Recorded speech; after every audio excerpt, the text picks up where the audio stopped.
Hi dear students, ഇന്ന് നമ്മൾ വളരെ ഇൻട്രസ്റ്റിംഗ് ആയിട്ടുള്ള ഒരു ടോപ്പിക്കാണ് ഫിനാൻഷ്യൽ മാനേജ്മെന്റിൽ ഡിസ്കസ് ചെയ്യുന്നത്. അതായത് ഫിനാൻസ് എന്ന് പറയുന്ന ബിസിനസിന്റെ ലൈഫ് ബ്ലഡ്, അതിന്റെ ഡിഫറെന്റ് ആയിട്ടുള്ള സോഴ്സുകൾ, അതിന്റെ കോസ്റ്റ്, ഇതിന്റെ ഒക്കെ ഡിസ്കഷൻ നമ്മൾ നടത്തി. അതിനെ കുറിച്ചുള്ള വീഡിയോസ് ഒക്കെ നമ്മൾ ഡിസ്ക്രിപ്ഷൻ ബോക്സിൽ കൊടുക്കുന്നുണ്ട്.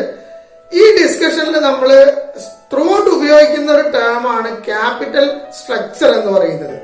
എന്താണ് ക്യാപിറ്റൽ സ്ട്രക്ചർ എന്ന് ചോദിച്ചാൽ, നമ്മൾ സോഴ്സ് ഓഫ് ഫിനാൻസ് പറഞ്ഞപ്പോൾ ലോങ് ടേം ഫിനാൻസിംഗിൽ ഒരു ബിസിനസ്സിൽ 3 കൈൻഡ് ഓഫ് ഫിനാൻസ് ആണ്, അല്ലെങ്കിൽ കൈൻഡ്സ് ഓഫ് സെക്യൂരിറ്റീസ് ആണ് ലോങ് ടേം ഫിനാൻസിംഗിന് വേണ്ടിയിട്ട് ഒരു ബിസിനസ് ഇഷ്യൂ ചെയ്യുന്നത്.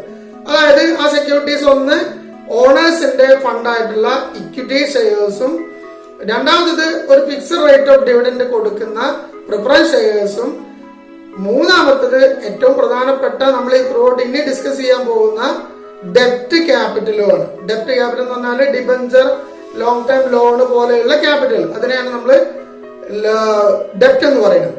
ഈ ഡെപ്റ്റ് അടക്കം ഒരു ബിസിനസിന്റെ ടോട്ടൽ ക്യാപിറ്റലിൽ ഇതിന്റെ പ്രൊപ്പോർഷൻ എന്താണ് എന്ന് പറഞ്ഞിട്ടുണ്ടെങ്കിൽ, ടോട്ടൽ ബിസിനസ്സിൽ ഇൻവെസ്റ്റ് ചെയ്തിരിക്കുന്ന ലോങ് ടേം ഫിനാൻസിലുള്ള equity share capital, preference share capital, ഡെപ്റ്റ് or debenture and long time loan, ഇതിന്റെ പ്രൊപ്പോർഷൻ എങ്ങനെയാണ് എന്നുള്ളതാണ്. അതിന് നമ്മൾ പറയുന്ന ഒരു ക്വാളിറ്റേറ്റീവ് ആയിട്ട് നമ്മൾ പറയുമ്പോൾ ആ പ്രൊപ്പോർഷനെ നമ്മൾ ഉപയോഗിക്കുന്ന ടേമാണ് ക്യാപിറ്റൽ സ്ട്രക്ചർ. എന്ന് പറഞ്ഞാൽ നമ്മുടെ ടോട്ടൽ ക്യാപിറ്റലൈസേഷൻ എന്ന് പറഞ്ഞ ടേം നിങ്ങൾ ഇപ്പൊ കേൾക്കുന്നതായിരിക്കാം ചിലപ്പോൾ, എന്നാലും ഒന്നുകൂടി ഞാൻ അതിനൊന്ന് എക്സ്പ്ലെയിൻ ചെയ്യാം. ക്യാപിറ്റലൈസേഷൻ എന്ന് പറഞ്ഞാൽ ഈ 3 സെക്യൂരിറ്റീസിന്റെയും എമൗണ്ടിനെ പറയുന്ന പേരാണ്. എന്നാൽ അത് ക്വാണ്ടിറ്റേറ്റീവ് ആയിട്ടുള്ള ആസ്പെക്റ്റിലാണ് പറയുന്നത് ക്യാപിറ്റലൈസേഷൻ എന്ന ടേം. എന്താ ക്വാണ്ടിറ്റേറ്റീവ് എന്ന് പറയാൻ കാരണം, എത്രയാണ് ഇക്വിറ്റി ക്യാപിറ്റലിന്റെ ടോട്ടൽ എമൗണ്ട്, എത്രയാണ് പ്രിഫറൻസ് ഷെയർ ക്യാപിറ്റലിന്റെ ടോട്ടൽ എമൗണ്ട്, എത്രയാണ് ഡെപ്റ്റിന്റെ ടോട്ടൽ എമൗണ്ട്, ഇത് 3ഉം കൂടി ചേർന്ന് ഇതിന്റെ ടോട്ടൽ എമൗണ്ടിനെ നമ്മൾ ടോട്ടൽ ക്യാപിറ്റലൈസേഷൻ എന്നാണ് പറയാം. ഓരോന്നിനും ഇൻഡിവിജ്വൽ ആയിട്ട് നമുക്ക് ഇക്വിറ്റി ക്യാപിറ്റലൈസേഷൻ, പ്രിഫറൻസ് ഷെയർ അല്ലെങ്കിൽ പ്രിഫറൻസ് ക്യാപിറ്റലൈസേഷൻ, ഡെപ്റ്റ് ക്യാപിറ്റലൈസേഷൻ എന്നൊക്കെ പറയാം. അതിന്റെ എമൗണ്ടിനെ ടോട്ടലിനെ, ഈ 3ന്റെയും കൂടി ടോട്ടലിനെ നമ്മൾ ക്യാപിറ്റലൈസേഷൻ എന്നാണ് പറയുക. ഈ 3ന്റെയും കൂടി ഈ 3 എണ്ണം ഉണ്ട് എങ്കിൽ കൈൻഡ്സ് ആയിട്ട് നമ്മൾ പറയുന്ന ഇക്വിറ്റി, പ്രിഫറൻസ്, ഡെപ്റ്റ്, ഇതിന്റെ 3ന്റെ ആ ടൈപ്പിനെയും അതിന്റെ പ്രൊപ്പോർഷനെയും അഥവാ ക്യാപിറ്റലൈസേഷന്റെ പ്രൊപ്പോർഷനെയും അതിൽ വരുന്ന ഇൻഗ്രീഡിയൻസിനെയും നമ്മൾ പറയുന്ന ടേമാണ് ക്യാപിറ്റൽ സ്ട്രക്ചർ. ഇനി ഈ ക്യാപിറ്റൽ സ്ട്രക്ചർ എന്താണ്? ഒരു ബിസിനസ്സിൽ ക്യാപിറ്റൽ സ്ട്രക്ചറിന് എന്തെങ്കിലും റെലവൻസ് ഉണ്ടോ? അഥവാ ഒരു ബിസിനസിന്റെ ടോട്ടൽ ക്യാപിറ്റലിൽ ഓണേഴ്സിന്റെ ഫണ്ട് മാത്രമാവാം വേണമെങ്കിൽ, ഒരു ബിസിനസ്സിന് വേണമെങ്കിൽ ഇക്വിറ്റി ക്യാപിറ്റൽ മാത്രം വെച്ചിട്ട് ബിസിനസ് ചെയ്യാം, ഓണേഴ്സിന് മാത്രം ഇൻവെസ്റ്റ് ചെയ്യാം എന്നർത്ഥം. അതല്ലെങ്കിൽ ഇക്വിറ്റി ക്യാപിറ്റലിന്റെ കൂടെ പ്രിഫറൻസും കൂടി ആഡ് ചെയ്യാം, ഇക്വിറ്റി ക്യാപിറ്റലും പ്രിഫറൻസും കൂടിയുള്ള ഒരു സ്ട്രക്ചർ ആവാം. അതല്ലെങ്കിൽ ഈ 3 നേരത്തെ പറഞ്ഞ ഇക്വിറ്റിയും പ്രിഫറൻസും ഡിബഞ്ചറും അടക്കമുള്ള ഒരു ഒരു കോമ്പിനേഷൻ ആവാം. അതല്ലെങ്കിൽ ഇക്വിറ്റി ക്യാപിറ്റലും ഡിബഞ്ചറും മാത്രമാക്കാം, പ്രിഫറൻസ് ഒഴിവാക്കാം. ഇതിൽ ഏത് കോമ്പിനേഷൻ വേണമെങ്കിലും ഒരു ഫേമിന് തിരഞ്ഞെടുക്കാം. ഏത് കോമ്പിനേഷൻ ആണെങ്കിലും ബിസിനസിന് എന്താണ് വേണ്ടത്? ലോങ് ടേം ആയിട്ട് യൂസ് ചെയ്യാൻ വേണ്ട ഫിനാൻസ് വേണം. ഈ ഫിനാൻസിന്റെ സോഴ്സ് ഏതായാലും കുഴപ്പമൊന്നുമില്ല. പക്ഷെ ഇതിന് ഫിനാൻഷ്യൽ അനലിസ്റ്റുകൾ പറയുന്നത് ഇതിനൊരു വലിയ റെലവൻസ് ഉണ്ട് എന്നാണ്. എന്ന് പറഞ്ഞാൽ ഈ കോമ്പിനേഷൻ തീരുമാനിക്കുന്നതിൽ അഥവാ ക്യാപിറ്റൽ സ്ട്രക്ചർ തീരുമാനിക്കുന്നതിൽ ബിസിനസിന്റെ ഡിസിഷൻ മേക്കിംഗിൽ വളരെ ശ്രദ്ധാപൂർവ്വം ചെയ്യേണ്ട ഒരു കാര്യമാണ് ക്യാപിറ്റൽ സ്ട്രക്ചർ ഡിസിഷൻ എന്നാണ് പറയുന്നത്. എന്ന് പറഞ്ഞാൽ ഏത് കോമ്പിനേഷൻ ആണ് വേണ്ടത്, എത്ര പെർസെന്റേജ് ടോട്ടൽ ഫണ്ടിൽ, ടോട്ടൽ ലോങ് ടേം ഫിനാൻസിൽ എത്ര പെർസെന്റേജ് ആണ് ഡെപ്റ്റ് ക്യാപിറ്റൽ വേണ്ടത്. എസ്പെഷ്യലി നമ്മൾ പറയുമ്പോൾ അങ്ങനെയാണ് പറയുക, ഡെപ്റ്റ് ഇക്വിറ്റി മിക്സ് എങ്ങനെയായിരിക്കണം, ഒരു ബിസിനസിനകത്ത് യൂസ് ചെയ്തിരിക്കുന്ന ഫണ്ടിന്റെ എത്ര പ്രൊപ്പോർഷൻ ആവാം ഡെപ്റ്റ്, എത്ര പ്രൊപ്പോർഷൻ ആണ് ഇക്വിറ്റിയുടെയും ഡെപ്റ്റിന്റെയും ഉണ്ടായിരിക്കേണ്ടത്. ആ ഒരു റേഞ്ച് തീരുമാനിക്കുന്നത് വളരെ ഇമ്പോർട്ടന്റ് ആണെന്നാണ് ഫിനാൻഷ്യൽ മാനേജ്മെന്റിലുള്ള ഓതേഴ്സ് ഒക്കെ പറയുന്നത്. ഇതിലായിട്ട് ഡിഫറെന്റ് ആയിട്ടുള്ള എന്താ പറയുക ഡിസിപ്ലിനുകളുണ്ട്, ഡിഫറെന്റ് ആയിട്ടുള്ള സ്കൂൾ ഓഫ് തോട്ടുകളുണ്ട്.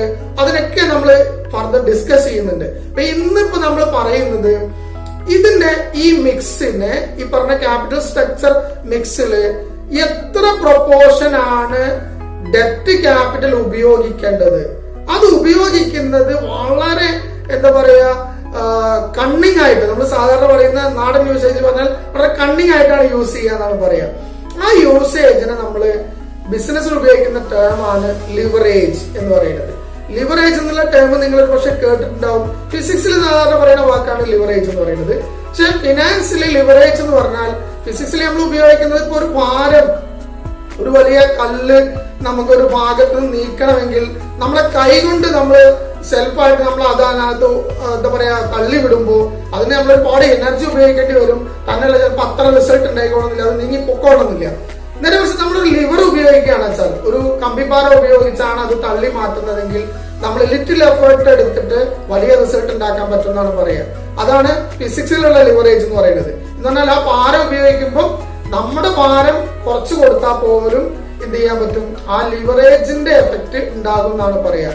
അതേപോലെ ബിസിനസ്സിലെ ക്യാപിറ്റൽ സ്ട്രക്ചറിൽ ഡെപ്റ്റിന്റെ യൂസ് കൊണ്ട്, ഡെപ്റ്റ് ഇൻക്ലൂഡ് ചെയ്തിട്ട് ഇക്വിറ്റി ഹോൾഡേഴ്സിന് അഥവാ കമ്പനിയുടെ സ്ഥാപനത്തിന്റെ റിയൽ ഓണേഴ്സിന് കൂടുതൽ ബെനിഫിറ്റ് ഉണ്ടാക്കാൻ, എഫേർട്ട്ലെസ് ആയിട്ട് കൂടുതൽ ബെനിഫിറ്റ് ഉണ്ടാക്കാൻ പറ്റും എന്നാണ് ഒരുപാട് ഫിനാൻഷ്യൽ അനലിസ്റ്റുകളുടെ അഭിപ്രായം. എന്ന് പറഞ്ഞാൽ നമ്മൾ ലിവറേജ് എന്നുള്ള ടേം ഈ പറഞ്ഞ ഫിനാൻഷ്യൽ മാനേജ്മെന്റിൽ ഉപയോഗിക്കുന്നത് the use of fixed income അല്ലെങ്കിൽ fixed interest bearing securities like debentures, long term loan, including preference share capital. Preference share capital എന്താണ്? ഒരു ഫിക്സഡ് ഇൻട്രസ്റ്റ് അല്ലെങ്കിൽ ഫിക്സഡ് ഡിവിഡൻഡ് സെക്യൂരിറ്റിയാണ്.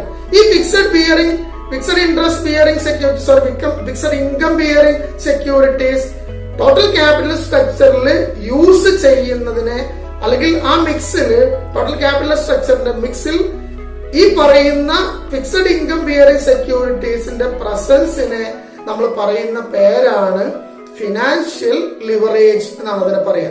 ലിവറേജ് എന്നുള്ളതിന്റെ കൂടെ തന്നെ നമ്മൾ ഫിനാൻഷ്യൽ ലിവറേജ് എന്ന് പ്രത്യേകം പറയണം. ഫിനാൻഷ്യൽ ലിവറേജ് എന്ന് പറഞ്ഞാൽ അപ്പൊ എന്താന്ന് ചോദിച്ചാൽ നമ്മൾ എന്താ പറയാ, the use of fixed income bearing securities in the total capitalization for the benefit of the equity share holders എന്നുകൂടി നമ്മൾ ഉൾപ്പെടുത്താം. അങ്ങനെ ചെയ്യുന്നത് ഇക്വിറ്റി ഷെയർ ഹോൾഡേഴ്സിന്റെ ബെനിഫിറ്റിനാണ്. എന്ന് പറഞ്ഞാൽ ഇങ്ങനെ യൂസ് ചെയ്യുന്നത് ഇക്വിറ്റി ഹോൾഡേഴ്സിന്റെ ഏർണിങ്സിൽ നമ്മൾ EPS എന്ന് പറയുന്നില്ലേ, EPS എന്ന് പറഞ്ഞാല് earning per share to equity share holders. Equity share ഹോൾഡേഴ്സിനുള്ള ഏർണിംഗ് പെർ ഷെയറില് അതൊരു പോസിറ്റീവ് ഇമ്പാക്ട് ഉണ്ടാക്കും എന്നാണ് ഫിനാൻഷ്യൽ അനലിസ്റ്റുകൾ പറയുന്നത്. അതെന്താണെന്ന് നമുക്ക് വിത്ത് എക്സാമ്പിൾ നമുക്ക് ഒരുപാട് എന്താ പറയാ എക്സ്പ്ലെയിൻ ചെയ്യാനുള്ളതാണ്. ഫർദർ നമ്മൾ അത് പറയാം. അതിന് മുന്നോട്ടായിട്ട് നിങ്ങൾക്ക് ലിവറേജ് എന്നുള്ള ഒരു കോൺസെപ്റ്റ്, ഫിനാൻഷ്യൽ ലിവറേജ് എന്നുള്ള കോൺസെപ്റ്റ് നിങ്ങൾക്ക് മനസ്സിലായി കാണുമെന്ന് വിചാരിക്കുകയാണ്.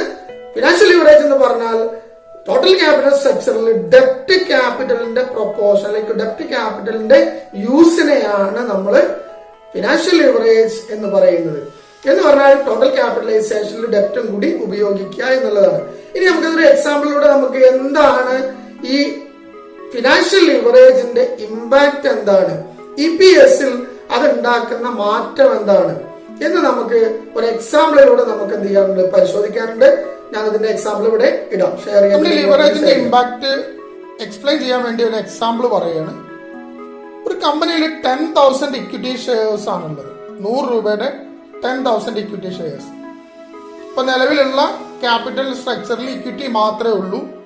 10 lakh ആണ് ടോട്ടൽ അവിടുത്തെ capital. 10,000 equity shares of ₹100 each.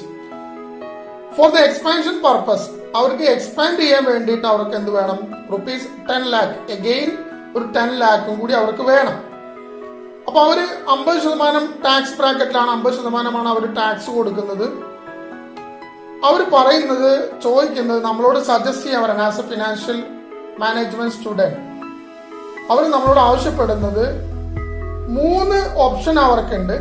ഈ 3 ഓപ്ഷനിൽ ഏതാണ് കൂടുതൽ പ്രോഫിറ്റബിൾ, അതായത് ഏത് സോഴ്സ് ഓഫ് ഫിനാൻസ് ആണ് ഇവരുടെ EPS, ഇവരുടെ ഇക്വിറ്റി ഷെയർ ഹോൾഡേഴ്സിന്റെ ഏർണിങ്സിൽ പോസിറ്റീവ് ഇമ്പാക്ട് ഉണ്ടാക്കുന്ന സോഴ്സ് ഓഫ് ഫണ്ട് ഏതാണ്?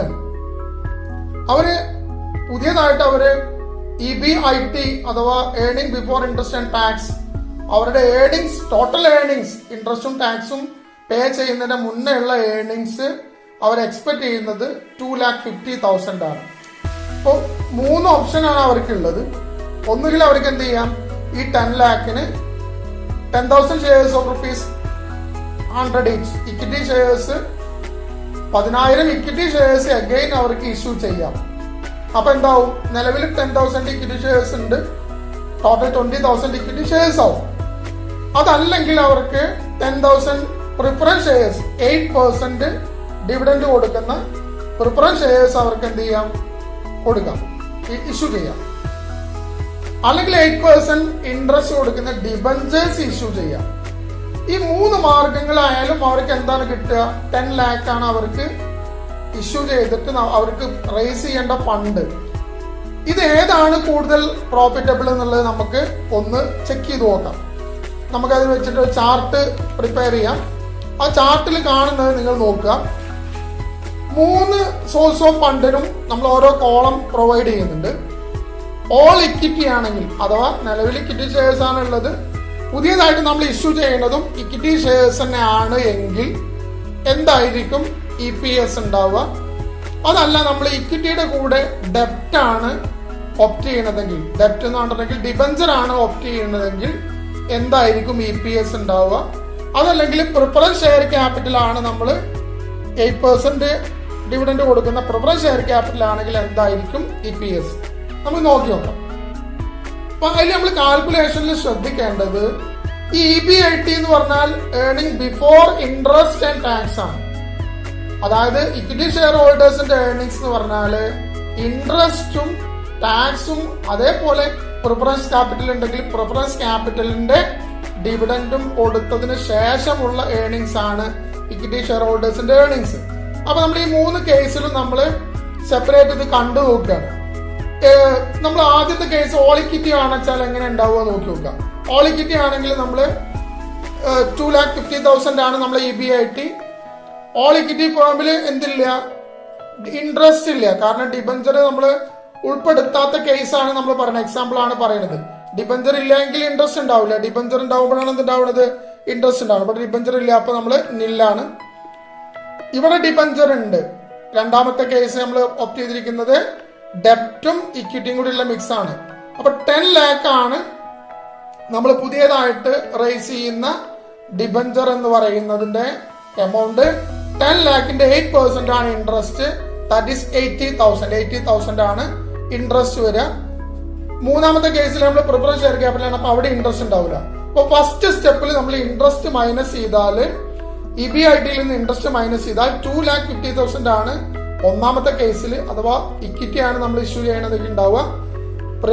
ഡെപ്റ്റ് ആണെങ്കിൽ 1,70,000 ആണ് ബാക്കി ഉണ്ടാവുക. പ്രിഫറൻസ് ക്യാപിറ്റൽ ആണെങ്കിലും 2,50,000 തന്നെ ഉണ്ടാവും. കാരണം ഇൻട്രസ്റ്റ് മാത്രമേ നമ്മൾ ആദ്യത്തെ സ്റ്റെപ്പിൽ നമ്മൾ എന്ത് ചെയ്തിട്ടുള്ളൂ, മൈനസ് ചെയ്തിട്ടുള്ളൂ. രണ്ടാമത് നമ്മൾ മൈനസ് ചെയ്യേണ്ടത് ടാക്സ് ആണ്. ഇൻട്രസ്റ്റ് ആൻഡ് ടാക്സ് എന്നാണല്ലോ പറയുന്നത്, ടാക്സ് ആണ്.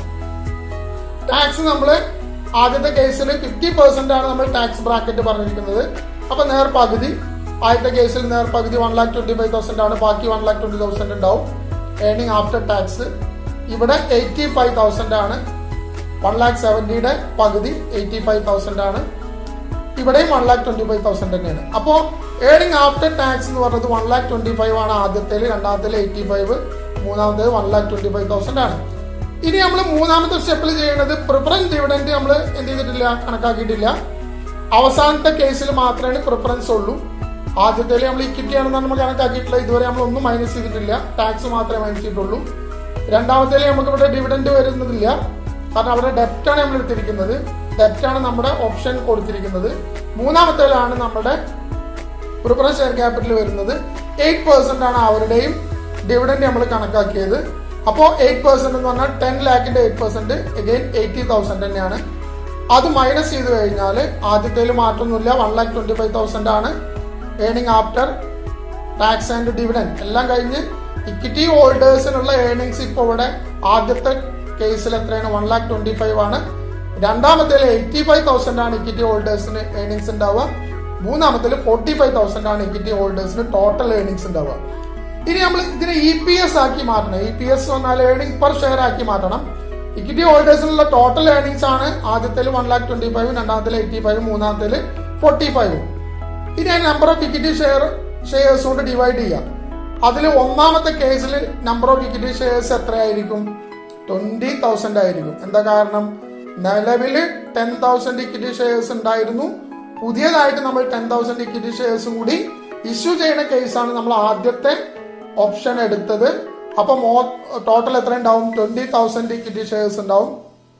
എന്ന് പറഞ്ഞാൽ EPS എന്ന് പറഞ്ഞത് 1,25,000 divided by 20,000, that is equal to 6.25 എന്നാണ് കിട്ടുന്നത്.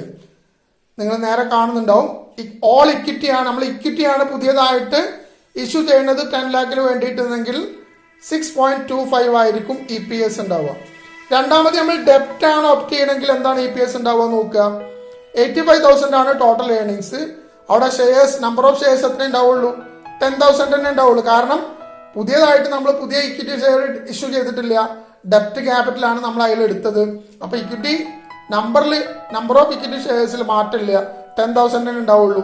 അപ്പൊ അവർക്ക് EPS എന്ന് പറഞ്ഞത് 85,000 ഡിവൈഡഡ് ബൈ 10,000 8.5 ആണ് വരിക. മൂന്നാമത്തേല് 45,000 ആണ് ഇക്വിറ്റി ഷെയർ ഹോൾഡേഴ്സിന് കിട്ടുന്നത്. അവിടെയും 10,000 തന്നെയാണ് നമ്പർ ഓഫ് ഇക്വിറ്റി ഷെയർസ് എന്ന് പറയുന്നത്. അപ്പോൾ 4.5 ആണ് അവിടുത്തെ EPS എന്ന് പറയുന്നത്. നിങ്ങൾ നോക്കി നോക്കുക, നമ്മൾ 3 ഓപ്ഷൻ എടുത്തപ്പോ ഏത് ഓപ്ഷനിലാണ് കൂടുതൽ EPS വരുന്നത് നോക്കുക. ഈ രണ്ടാമത്തെ ഓപ്ഷനിലാണ്, അഥവാ ഡെപ്റ്റും ഇക്വിറ്റിയും കൂടി വരുന്ന മിക്സിലാണ് EPS കൂടുതലുള്ളത്. ആദ്യത്തെ ഒരു ഇക്വിറ്റി ആക്കുകയാണെന്ന് വെച്ചാൽ 6.25 ആണ്, 6.25 ആണ്. ഡെപ്റ്റും ഇക്വിറ്റിയും കൂടിയുള്ള മിക്സ് ആണെങ്കിൽ 8.5 ആണ്. ഡെപ്റ്റും ഇക്വിറ്റിയും പ്രിഫറൻസും കൂടി ഉള്ളതാണെന്ന് വെച്ചാൽ 4.5 ആണ്, വളരെ കുറവാണ്. അപ്പൊ ഇതാണ് നമ്മൾ പറഞ്ഞ ഇമ്പാക്ട് എന്ന് പറയുന്നത്. അഥവാ ഡെപ്റ്റ് ക്യാപിറ്റൽ ഉപയോഗിച്ചപ്പോൾ ഏർണിംഗ് പെർ ഷെയർ എന്ത് ചെയ്തു? ബാക്കിയുള്ള 2 ഓപ്ഷനേക്കാളും കൂടുതലാണ്. അപ്പൊ നമ്മൾ എന്താണ് കമ്പനിയെ സജസ്റ്റ് ചെയ്യുക? ദേ ഹാവ് ടു ഇഷ്യൂ ഡെപ്റ്റ് ക്യാപിറ്റൽ ഫോർ റേസിംഗ് 10 lakh. പുതിയതായിട്ട് നമ്മൾ 10 lakh റേസ് ചെയ്യാൻ ഡെപ്റ്റ് ക്യാപിറ്റൽ എന്ത് ചെയ്താൽ മതി? യൂസ് ചെയ്താൽ മതി, ഡിബഞ്ചർ ഇഷ്യൂ ചെയ്താൽ മതി എന്നാണ് നമ്മൾ സജസ്റ്റ് ചെയ്യുക. കാരണം അതാണ് EPS കൂടുതൽ തരുന്ന ഓപ്ഷൻ എന്ന് പറയുന്നത്. ഇതാണ് നമ്മൾ പറഞ്ഞ ലിവറേജ് എഫക്റ്റ് എന്ന് പറഞ്ഞത്. ഫിനാൻഷ്യൽ ലിവറേജിന്റെ എഫക്റ്റ് എന്ന് പറഞ്ഞാൽ ഇതാണ്. ഡെപ്റ്റ് ക്യാപിറ്റൽ വരുമ്പോൾ ഏർണിംഗ് പെർ ഷെയറിൽ എന്തുണ്ടാക്കും? അത് ഒരു ഇമ്പാക്റ്റ് ഉണ്ടാക്കും. ഇത് പ്രോഫിറ്റിനനുസരിച്ചിട്ടാണ് വരുന്നത്. ഇവിടെ നമുക്ക് 2,50,000 എന്ന് പറയുന്ന എമൗണ്ട് നമ്മുടെ ടോട്ടൽ ഇൻവെസ്റ്റ്മെന്റിന്റെ നല്ലൊരു പെർസെൻറ്റേജ് വരുന്നുണ്ട്. അതുകൊണ്ടാണ് ഈ ഇമ്പാക്റ്റ് വരുന്നത്. ലോസിന്റെ ഇമ്പാക്റ്റും ഇതേപോലെ, നെഗറ്റീവ് ആയിട്ടുള്ള ഇമ്പാക്റ്റും ഇതേപോലെ തന്നെയാണ്, ഇരട്ടി എഫക്റ്റ് ഉണ്ടാക്കും. അത് നമുക്ക് പിന്നീട് ഡിസ്കസ് ചെയ്യാം. Okay. As we've learned in physics, leverage enables you to lift heavier objects than you can normally handle. The same way, financial leverage enables you to buy more than what you can normally afford. Maybe you have $20,000 but want to buy a $100,000 house, so you take out a loan for the remaining amount. This example involves 5-to-1 leverage because your house is worth 5 times more than the amount you have. The same principle can be applied when buying stocks, trading currencies, and so on. Let's assume you have $1,000 to invest in Company A stocks and the price is $10 per share. Without leverage, you can afford 100 shares. If the share price goes up by 10%, you'll have $1,100 or a profit of $100. But your broker might allow you to buy more than 100 shares with your $1,000 by practically lending you money. If that broker allows 10-to-1 leverage, you can buy 10 times more shares with your $1,000. In other words, 1,000 shares at $10 per share. The broker does this because he knows that in a worst-case scenario, he can simply sell your shares and get his money back through a so-called margin call. It's simple to understand. If the price goes up by 10%, your profit will be $1,000. If, however, the price goes down by 10%, the 1,000 stocks will only be worth $9,000. You'll get a margin call, the broker will sell all of the shares to get back his $9,000 loan, and you'll be left with $0 after a share price drop of only 10%. Higher risk, higher reward.